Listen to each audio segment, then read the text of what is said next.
point grand temps est consacré aux informations. Il y aura, comme d'habitude, l'intervention de M. le ministre d'État. L'adoption du compte rendu du 23 mai, lors de la dernière réunion. La revue de diligence. Le point 2 consacré aux communications. Nous avons 3 communications. La première, il nous sera fait une présentation des travaux du comité ad hoc qui a réfléchi sur le projet du salon formation emploi. La DGE sera invitée à faire cette présentation. Et deuxièmement, le financement, la compte partie ivoirienne des projets cofinancés. Ce point sera fait par le CERCEP. Troisièmement, l'inventaire des projets et programmes d'emploi de formation professionnelle d'insertion en cours au niveau de toutes nos structures, notamment à la DGE, à la DGF et à la GEP. Le point 3 consacré au dossier sera consacré essentiellement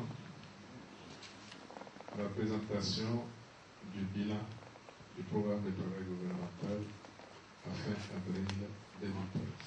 Et enfin, le point 4 d'hiver. Voilà, M. le ministre d'État, Mesdames, Messieurs, le Conseil de la CIPRES, pour confirmer justement. Pas du tout apprécier le délai qui a été mis pour une communication en Conseil. J'ai saisi cette opportunité pour vraiment dire aux uns aux autres qu'il faut vraiment qu'on arrête. Voilà, on arrête de se comporter comme des gens qui ne sont pas responsables. Comment peut-on aller en mission au mois de, je crois, quand mars. Au mois de mars, et on m'envoie une communication aujourd'hui. Je dis, il y a un problème. Du coup, l'actualité est totalement dépassée. Il est vidé de son sens et de son importance. Vraiment, on a une communication à faire, on a un voyage à faire. Et moi, j'ai dit, la rédaction de cette communication, elle a lieu sur le site, c'est-à-dire quand vous êtes là-bas. Tous les soirs, vous faites un point, ça vous prend 15 à 20 minutes, on résume l'essentiel de la journée, et quand on vient avec un draft. Ça dure 48 heures, 112 heures, je reviens, mais pas 2 mois. Pas 2 mois. Comment on peut justifier qu'un rapport de mission puisse mettre 2 mois pour venir donc ici informer le conseil de gouvernement? Quel crédit accorder à un tel document? Ça veut dire que ce n'est pas important pour vous. Voilà. Donc moi, je saisis cette opportunité pour vous dire, tous ceux qui vont en mission dans la semaine, je dois avoir le rapport. Le rapport, vous êtes allé pour un travail. Ce travail-là, vous n'attendez pas après. C'est au quotidien que vous faites ce travail-là. Par conséquent, les notes, vous les avez au quotidien. Quand vous revenez remettez ça à quelqu'un, un chargé de mission qui vous fait rapidement un brouillon, et au terme de quoi? De la journée, 48, 112 heures, on a fini avec ça. Vraiment, soyez... je ne sais pas comment vous dire ça. Je veux dire, je n'ai même pas de mots. C'est pas 2 mois après, on m'envoie. Qu'est-ce que j'ai à faire avec ça? Non, non. Vraiment, il faut arrêter. Voilà. Moi, quand j'ai vu le document, je ne vais pas vous le signer parce que je me dis, c'est des gens qui sont partis, qui sont revenus et qui ne savent pas trop ce qu'ils veulent. Moi, je ne peux pas envoyer un document comme ça au gouvernement. Pourquoi je vais l'envoyer? C'est pas important. Si vous-même vous n'accordez pas d'importance à ça, pourquoi vous voulez que moi j'en donne non, non. Vraiment, je ne veux pas de ça. Merci, monsieur. Voilà. Oui. Vas-y.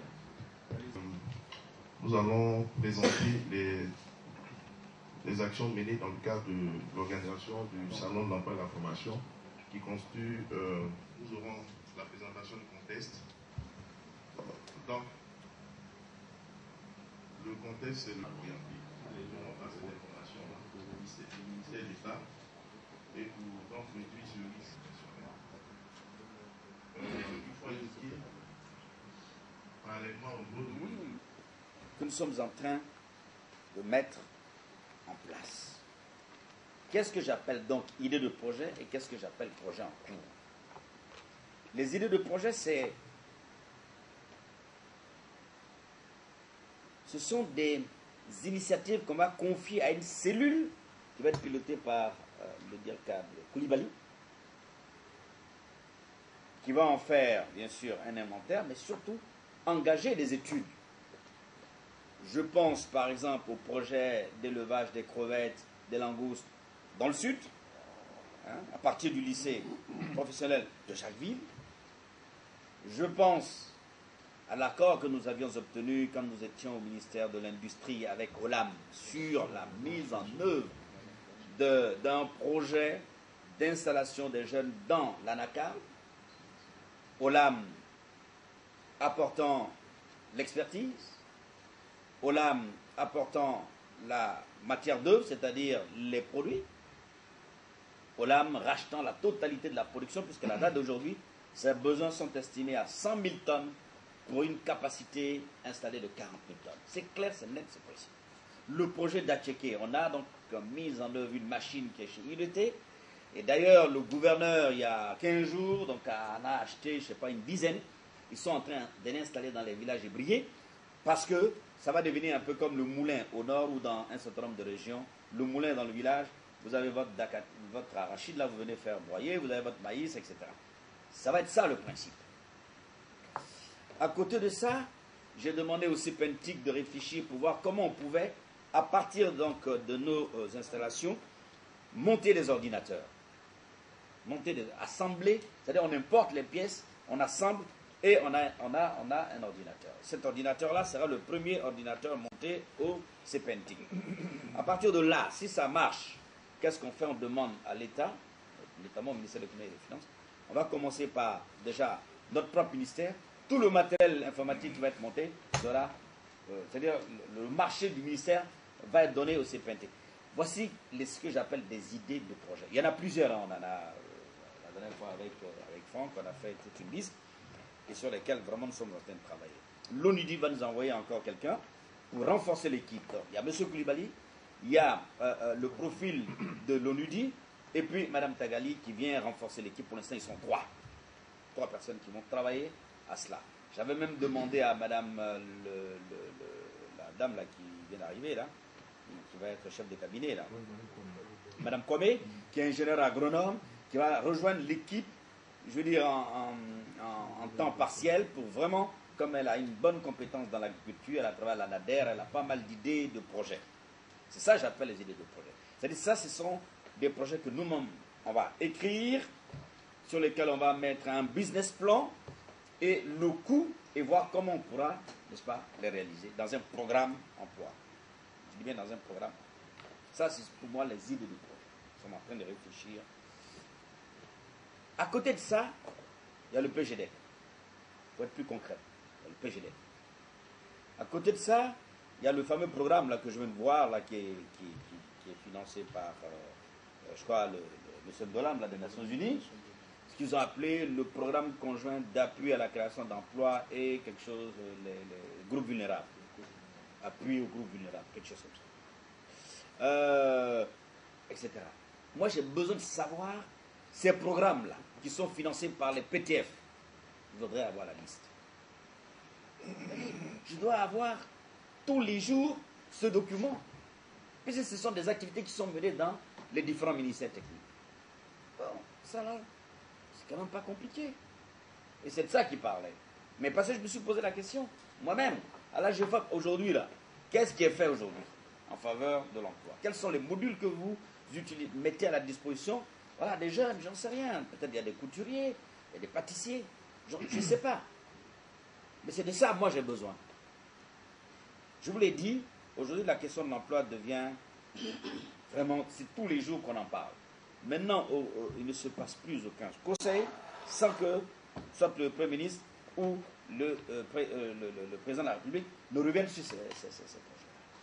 Moi, je pense qu'avant qu'on m'interroge, il faut que nous-mêmes ici en interne, on soit tous au même niveau d'information sur les projets qui sont mis en œuvre. Bon, M. Aguirre, il faudra voir. Je pense qu'avec M. PA, on revient sur la question de l'emploi. Alors, le dernier élément sur lequel je voulais revenir, on a promis qu'au mois de juin, normalement, on devrait commencé à donner des chiffres sur l'emploi. Et il a été longuement question de mettre en place un imprimé, un document normalisé qui allait être présenté pour que tous les mois, en tout cas, ce document puisse circuler auprès de tous ceux qui ont des organismes qui peuvent nous fournir des informations sur les statistiques d'emploi en Côte d'Ivoire. Bon. Là, j'aimerais vraiment qu'on passe à la vitesse supérieure. J'ai besoin de ce document. Je vous avais suffisamment alerté sur les délais de fin juin, mais je ne vais pas attendre fin juin pour vous le réclamer. J'ai besoin donc d'avoir ce document-là cette semaine. Voilà. Le deuxième élément, ça c'est dans les divers. Le deuxième élément de divers, c'est le bulletin.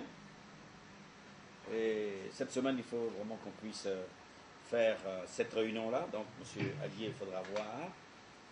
Vous voyez avec Mme Kwame, Pascal. À jour fixe, là, il faudra m'informer. Et je crois que ça va faire l'objet de présentation voilà, le lundi prochain, à la réunion de cabinet. Et puis le troisième point, j'aimerais bien qu'on puisse avancer un peu sur les locaux, là. Cette semaine, là maintenant on va terminer, mais il faudra nous voir pour que là-dessus je puisse savoir quand, et puis peut-être même faire une visite aussi.